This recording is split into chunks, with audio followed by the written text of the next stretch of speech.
మంత్రము చేత బంధింపబడరు కాబట్టి హనుమ ఒక్కరే ఉన్నారు. అందరిలో పెద్దవాడు, బ్రహ్మ యొక్క అంశలో వచ్చినవాడు జాంబవంతుడు నేల మీద పడిపోయి ఉన్నాడు. విభీషణుడు కాగడా పట్టుకుని అడిగాడు, తాతా కుశలమేనా అని అడిగాడు. వానరులలో శ్రేష్ఠుడైన హనుమ బ్రతికి ఉన్నారా అని అడిగాడు జాంబవంతుడు. విభీషణుడు అన్నాడు, తాత నువ్వు అడగవలసినది రామలక్ష్మణులు కుశలముగా ఉన్నారా అని అడగాలి. హనుమ కుశలముగా ఉన్నారా అని అడిగారేం తాత అని అడిగారు.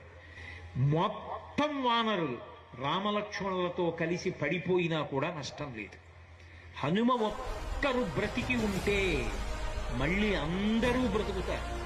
అందరూ బ్రతికి ఉన్నా హనుమ ఒక్కరు పడిపోతే బ్రతికి ఉన్న వీళ్ళందరూ పడిపోతారు. అందుకే నేను హనుమ బ్రతికి ఉన్నారా అని అడుగుతున్నాను. వంగి జాంబవంతుడి పాదములు పట్టుకుని, తాత